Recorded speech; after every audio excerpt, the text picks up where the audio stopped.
Hey guys, how's it going? It's Andy from Go Investing. Happy Tuesday. So this is the second time I've tried to record this.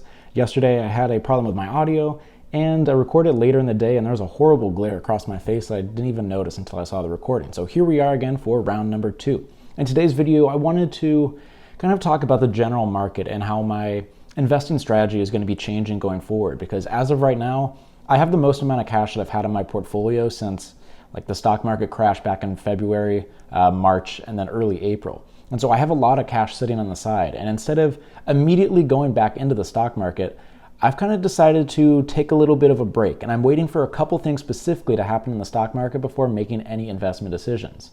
So in today's video, I'm going to talk about some of the news that's been surrounding the market so far this week, because Monday was kind of a bloodbath for the overall market. And then I'm going to talk about the 3 different scenarios that I see going forward that could potentially change my trading strategy. So I have 3 different options that I'm going to be using depending on what happens with the overall market. So this is going to be a very exciting week. And before we get started, I do have to say that I'm not a licensed financial advisor and this is not financial advice. Anything you hear in this video is just me giving my own opinions on the stock market, and you need to do your own research before making any investment decisions. Also, if you've been enjoying these videos, really appreciate it if you hit the like and subscribe button, as it would help my channel out a lot. Also, let me know in the comment section down below, are you feeling bullish, bearish? Are you kind of holding at this point? I'm very curious to see what your guys' sentiment towards the overall market is right now. So with that out of the way, let's talk about some of the news that's been happening in the market so far this week. So as I mentioned, Monday was kind of a bloodbath. When I first started trying to record yesterday, all 30 of the Dow 30 stocks were down, and there was a variety of different reasons why. Some of the major things, China put sanctions after a $1.8 billion arms sale to Taiwan, and they put sanctions on Boeing, Raytheon, and Lockheed Martin. So these are a lot of the major industrial stocks, and that was kind of one of the big reasons why the Dow Jones was down significantly. Also, you had some problems with SAP, which is the European software company. They had a pretty grim outlook talking about how a lot of the software companies are actually starting to see some of the problems with the pandemic, and their revenue is expecting to fall going forward. And so as a result, that was down 25%. We also had a resurgence in virus cases that was spooking the market. You have a resurgence in Europe. You have still been going on with surges in the US, which has now been affecting more rural areas.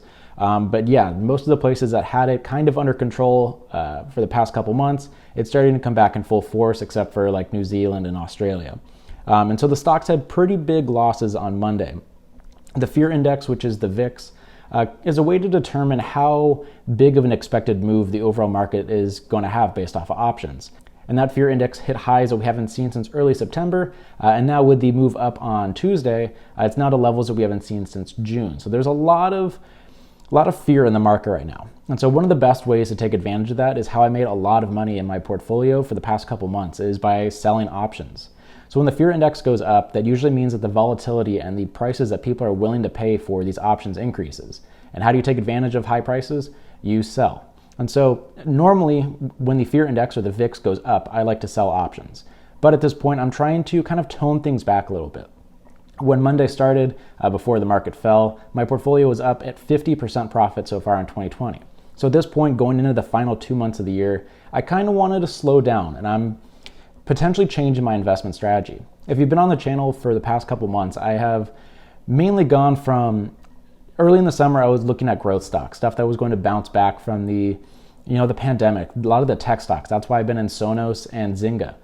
And then in the past couple weeks, months, I've been looking at some of the recovery stocks, stuff that it's going to do very well if the market and the economy opens up fully. That's why I've got into stuff like Southwest and Planet Fitness.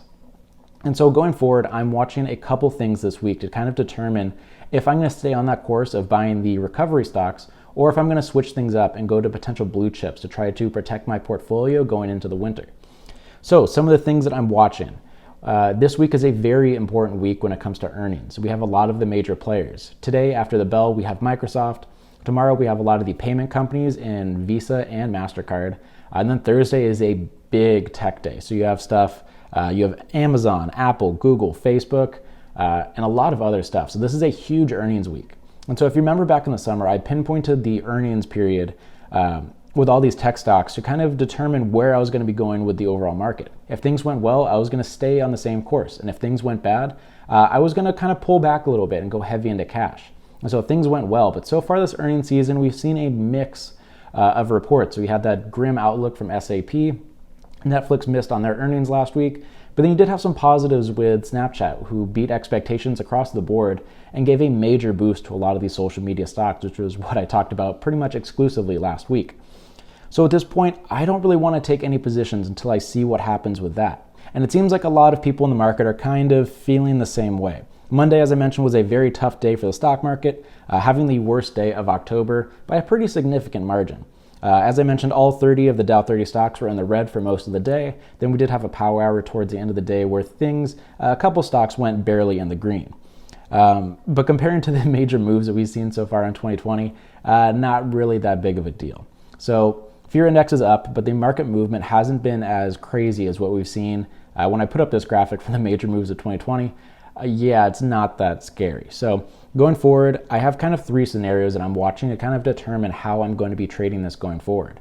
So as I mentioned, I'm in a lot of cash, and I'm going to be making a portfolio video towards the end of the week because we are getting pretty close to November already. But the three scenarios I'm looking at, the first one has to do with virus cases. I think it'd be very naive to not look at the virus cases to kind of determine how your trading strategy should evolve over time.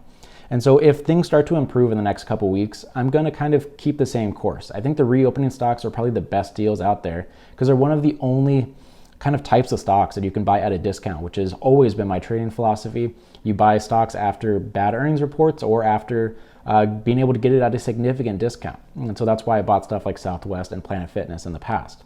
So if things start getting better with the virus in the next couple weeks, I'll probably stay the same course and buy those reopening stocks. The number two scenario is that things get worse with the virus, and then going into earnings this week, Apple misses on their earnings report. The reason why I'm looking at Apple specifically is I'm looking for overall stability in my portfolio. And being able to buy a blue chip, I think Apple is one of those stocks. Jim Cramer always talks about it on the show that Apple is one of these companies that you should own and not trade. And I've kind of missed out on some opportunities to buy into Apple in the past couple months. And I think if it misses on earnings reports, I think some of the high expectations gives it a high likelihood of missing. So if that does happen, I'm going to use some of that cash that I have sitting on the side to buy into Apple to kind of stabilize my portfolio in a safer way going into the end of the year. And then number three is that virus cases get worse. Apple beats expectations, increases in price, and then I'm going to be very patient. I probably won't be buying anything for the month of November at that point, just because I want to see what's going to happen overall. But I'm going to be looking at some of the more stable blue chip companies that still have a decent amount of upside. So the two companies that I'm looking at for that would be potentially Disney, ticker symbol DIS, and Pepsi. And you might be wondering why Disney if you said you wanted to stay away from reopening stocks. Disney is one of these companies that no matter how bad the virus goes and how long we have the lockdowns for, they're still making a decent amount of money. They have so many different fingers of their business that have been doing very well. We've seen positive numbers with their streaming. ESPN has been one of the parts that I don't like about Disney, but it has been bringing in a decent amount of revenue now that sports have come back. So they have plenty of different ways to make money, even though like the theme parks and the cruises are not open. But being able to buy in at a discounted price is something that I would happily do. I want to buy more blue chips. When we get to my portfolio video this week, I have very little in the blue chips, and I have a lot of overall risk considering how large of a position I have with Sonos, which is a growth tech stock. And then if not, I'm going to be looking at Pepsi, ticker symbol PEP. Not only do I think it's a great dividend stock, I think it's one of these companies that has diversified their different holdings over the past couple years and has kind of stabilized a lot of the dangers involved with buying a company like this. When you look at Coca-Cola, Coca-Cola has had a very tough time because they rely heavily on a lot of the places that have been shut down completely during the pandemic, whether that be sporting events, movie theaters, restaurants. And Pepsi has bought a bunch of different products in the past couple years that has made it so they've been able to kind of keep their bottom line looking really stable during the pandemic. They've bought some juice companies. They have, I believe they own Quaker Oats. They have a bunch of different stuff that's sold at a grocery store, so they're not as reliant on the reopening process as something like Coca-Cola. So Pepsi is one of my favorites, and that's kind of the three scenarios I'm looking at. I think it's very important to be pretty flexible with your trading strategy because with how crazy 2020 has been, I think you need to be able to kind of change at a moment's notice. I have a lot of cash in my portfolio, and depending on how Sonos reacts by the end of the month, I could be back in 75% cash. So I have a lot of different opportunities, but I'm going to take things slow. I think the next couple weeks, this week specifically, and going into the election, is going to bring a lot of noise to the overall market. And so I'm going to be patient, see how this week ends up, and then decide where I'm going to go from there. So I'm very curious to see how you guys are going to be playing this going forward. And let me know in the comment section down below if you're thinking about buying, selling, or holding at this point, because depending on where you look, there's some great deals out there. We've had some major misses from a lot of these companies. Netflix, SAP, even Intel had some really bad earnings.